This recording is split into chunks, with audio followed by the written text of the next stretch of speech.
Welcome back, my fellow agents. It is I, X7, your host of Zenorama, the podcast of heroes and monsters, and all-around bibliophile and book reviewer, which once again was my original idea for the channel about 15 years ago that I never got around to doing until now. So today we're going to be reviewing a book that's I wanted to be a lot more interesting. It's pretty interesting, but it's not as much fun as The Moose That Roared. Be that as it may, it's from 2005, so it's probably inspired by The Moose That Roared, much like the look of Underdog. But this is How Underdog Was Born. And before we get too much further into it, please like, share, subscribe, leave a comment. Let me know what you think about Underdog and Tudor Turtle and King Leonardo and all the rest of the Total TV productions, Tennessee Tuxedo and Pals. Yeah, and I'll let you know what I think about them. So, having said all that, get your atomic energy pill ready to go and let's roll.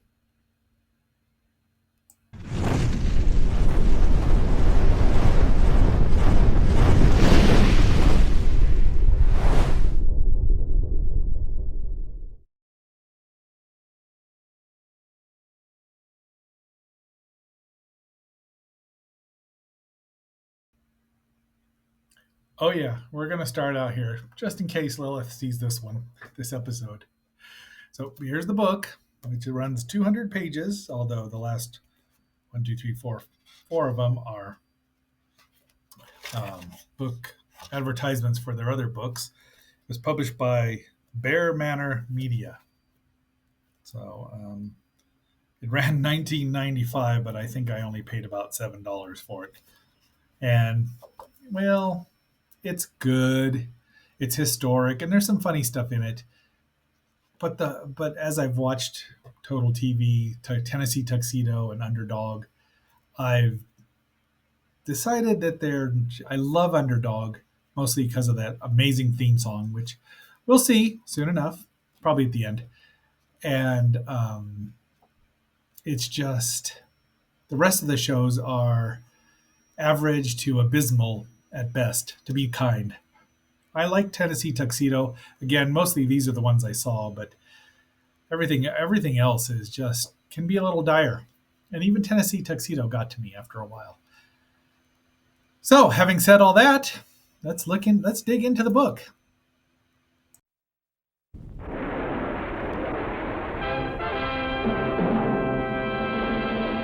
One of the city's most humble and lovable characters was Shoeshine Boy. All finished, sir. Thanks, Shoeshine Boy. You're humble and lovable. Bless you, sir. Little did anyone know that whenever there was a call for help, Help! Help! Help! Shoeshine Boy became, in real life, Underdog. Gee, no more Thanksgiving. If only Underdog were here. Be sure to see Underdog right after the Thanksgiving Day parade on this station.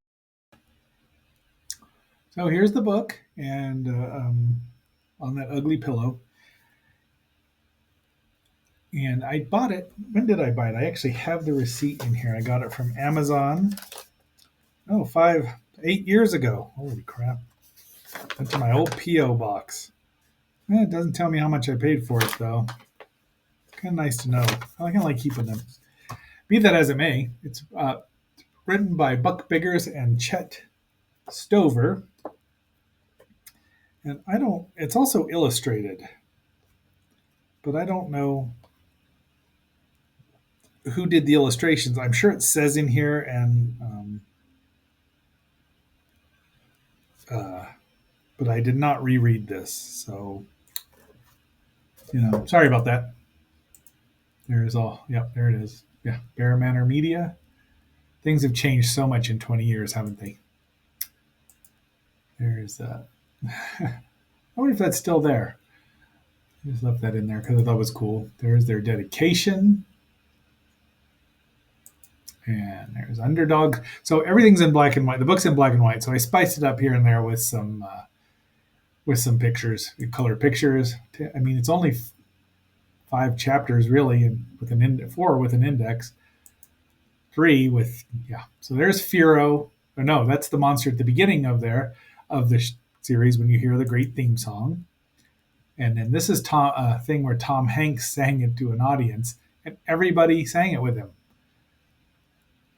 So there's the victory over violence. There you go. See, here's the illustrations.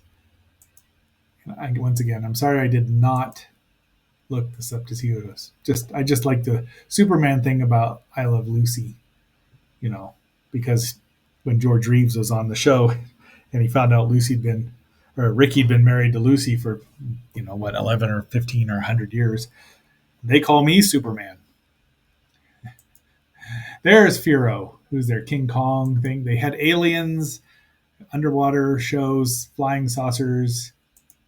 Wait, did I do that twice? I sure did. Oh well. No harm, no foul. Nice little roadster there. So, and Charlton put out comic books. This would have probably been, I don't know how many there were. This came from my comic shop. But they got them spot on, didn't they? And look, they even, this was a Superman gag for years in Mad Magazine. So it isn't very new, but it probably was with Underdog. And he just, when he jumped into the telephone booth, it exploded. So, oh, come on. We haven't even got this far. Get back here. There we go. Jeez. I hate when that happens. The 1812 house dining room. Okay, so here is the Cheerio Kid. Now, we loved these commercials as kids. And I've got a treat for you. There he is. There he is in color. And let's watch an actual Cheerios Kid commercial. Kid, are there any wild animals in this forest? I don't think so, Sue. Better think again. Help, kid! Time for a Cheerios breakfast. Get yourself go, get Cheerios, Energios that help you grow. Get yourself go, power with Power-O's. Come on strong with Cheerios. Start feeling your Cheerios. Get yourself go. Get Cheerios! I was never a big fan of Cheerios. We had to eat too many Honey Nut Cheerios when I was growing up here in Fossil Bed. But I kind of like the regular ones, and I might like the chocolate ones because I like putting chocolate syrup on the Cheerios to make them taste better. Not horrible, but they sure never gave me any pep power like that. There was no atomic energy pill or proton energy pill if you're Roger Ramjet, or Miraclo if you're Our Man, or Spinach if you're Popeye, which was an invention of the cartoons, not of the comic strip. He was just a strong old salty sailor. Anyway, so lots of history here between the creators. And Total Entertainment, Total Television. Unfortunately, and there's Kaida, who was helping me. There's Don. So they talk about Tennessee Tuxedo. That was their first show. And just go through all of the history of Total Television. So it's kind of there is a Total TV book as well, the history of that. So there's a lot of it. I mean, Underdog doesn't show up until about 2/3 of the way through the book. It's all right. It's good. I like Tennessee okay. I mean, as a kid, I thought he was funny. I like Mr. Whoop or Professor Whoopi, Mr. Whoopi. I do not like the Go-Go Gophers. And there's Professor Phineas J. Whoopi, the man with all the answers, based on Frank Morgan, who I believe was the Wizard of Oz. So, and there is a sketch of Wally Cox, the model for Underdog, Marilyn Monroe, who they based Sweet Polly Purebred on. There she is. I don't really see it, but what do I know?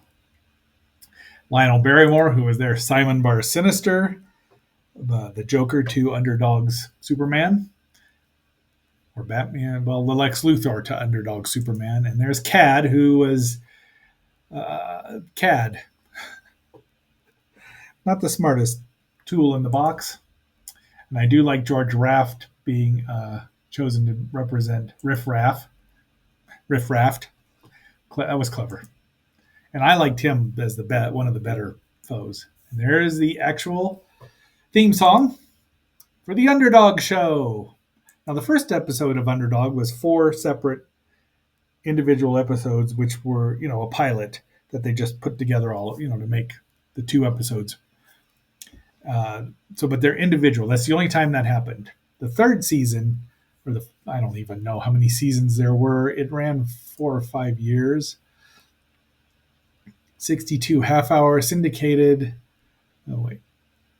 They just combined all of them. There's just tons of them that they pushed together. Let's see. Ran from October 3rd, 1964 to March 4th, 1967, and went into syndication. And it's just the syndicated ones, while they do have all of the shows there, all of the Underdog are just a potpourri of tons of the rest of them. There's a rejected Truth Paste. I think that would have been pretty funny. That's my issue with Underdog, really, is that it was funny, but it could have been funnier if they'd have gone into, like, Roger Ramjet is a lot funnier because it's a satire or a parody of, go-go superheroes. And Underdog just did what he set out to do. He wasn't a blunder. He did blunder somewhat, especially in that first episode, the first 4 mini episodes of the pilot. He was much more destructive, and then he got better. Maybe they got some feedback, probably. But that's really it. I mean, I could talk about Underdog, and maybe I'll review the Underdog stories at some point. I do have the DVD set, and I've watched all of them, and it'd be interesting. I did like this, the writings of Paul Frees. I'd like to read these because it is the book's easy to read. It's not difficult. It's not boring. And there's the complete collector's edition. Some of them are on dual-sided discs. Ugh, the bane of collectors. But I liked it. I'm glad to have it. Does anyone want to buy my Tales of Tennessee Tuxedo set, though? Sell it cheap. There's the back of the book, and we're done here. So that is basically the whole thing. There will be a presentation of the theme song that you're hearing bits of. Tomorrow will be the last episode of Season 2 and the first 2 of Season 3. I've got thoughts. All right, my fellow agents, until our next assignment, this is X7 signing off and phasing out.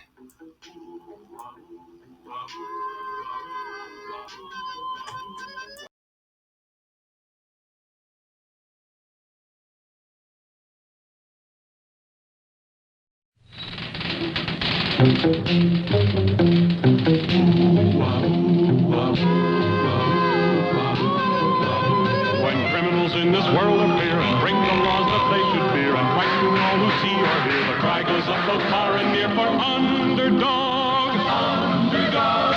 Underdog. Underdog. Speed of lightning, roar of thunder, fighting all who rob or plunder. Underdog.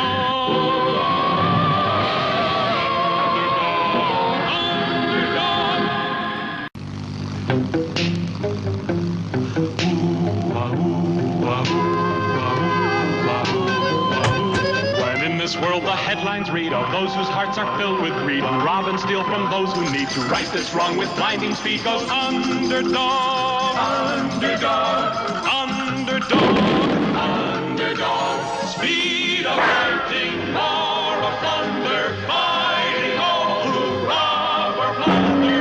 Underdog.